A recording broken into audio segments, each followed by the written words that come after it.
Catus Maximus here, this time with a little video about the Stanley 91 series ratchets. I did some Stanley's had a lot of different types of ratchets under their branding, and a lot of them have not been so great.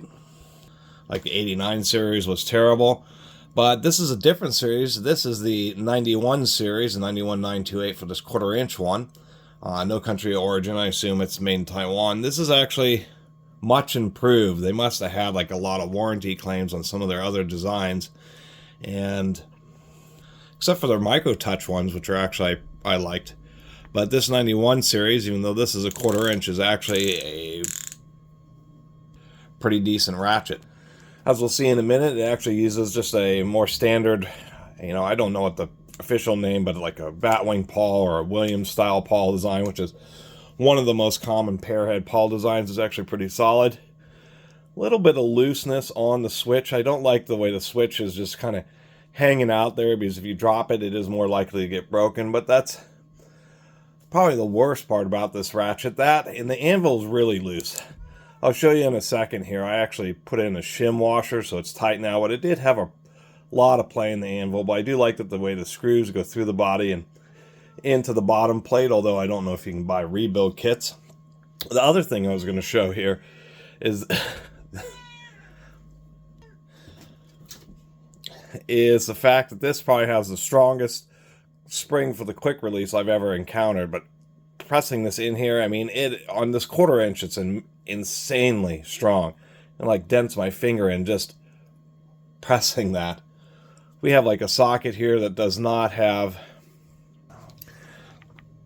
I'm trying to show, the socket doesn't have like the little divots, but when you put it on this, the quick release is so strong that you basically can't pull off the socket, even though it doesn't have any divots, just because it's just insanely strong.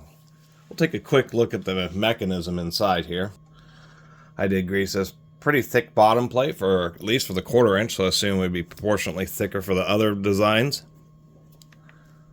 This silver washer is what I added to increase the, or to shim it up to reduce the anvil play. But besides that, the anvil does have some pretty coarse teeth. I'd say this is like, I don't know if this is a 72 tooth or a 60 tooth, but pretty coarse teeth in there. And if we look at the pawl mechanism here, this is what I mean. It kind of looks like a batwing pawl. Many manufacturers have used this design. It's actually pretty decent. We can see that there's 3 little teeth on the pawl. And what I'm also surprised about is it has a very strong detent. If we listen to this, they really don't want this to have any issues slipping. So not only is the quick release spring really strong, this little ball here that acts as both the reversing detent and the preload for the pawl is also extremely stout. But other than that, I mean, this kind of mechanism is definitely pretty well proven, pretty reliable. Not perfect in every ratchet, but it seems to just be more nuances of geometry and manufacturing quality. But other than that, compared to some of Stanley's other ratchets, these 91 series are actually pretty decent. Of course, the one issue with having such a stout detent spring is it's kind of hard to tell, but not that bad. But even freshly lubed, there's quite a bit of back drag.